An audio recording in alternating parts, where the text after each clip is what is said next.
Qurbon hayit. Kurban Hayit. Qo'ylar bor. Qo'ylar bor. Nazar beramiz aka ukalar.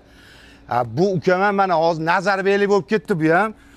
Aka ukalar bu yerda necha kilodan necha kilogacha bor edi? 60 kilodan 100 kilogacha bor qo'ylarimiz. Aka ukalar bu joy nazar berdi.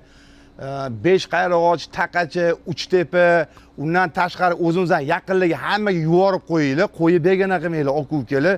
Shunaqa chiroylilari bor ekan, bu yerda yungli emas, hammasini yunglari olib qo'yilgan, akkuratni, sog'lom qo'ylar. Bemalol tanlab ketaverasizlar.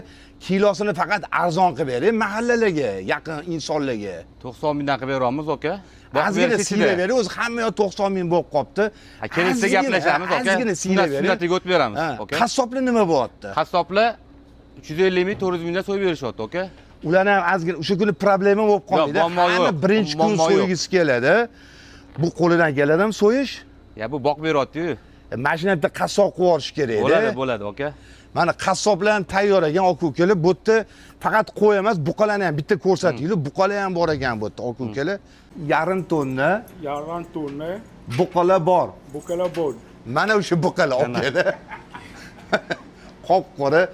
Buni hamchi o'zbek qilib yuboramiz. Bu ham bir xudo xolisi 1 oy, 2 oylarda yursa, ana ham o'zbek bo'lib ketadi bu ham bizga qo'shilib.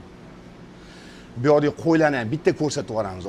Oldindan tanlab olsanglar, sal arzonroq ham bo'ladi o'sha kunga borib aka ukalar. Bilsanglar, o'sha kuni qaysi miqdorda qimmat bo'lib ketadi qo'ylar.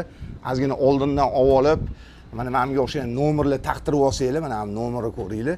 Mana shunga o'xshagan nomerlarni taqtirib metga qildirib olsanglar, o'sha kuni qiynalmasdan bemalol so'ydirib yuborasizlar aka ukalar. Mana asartinglar ko'p xudo xolisi.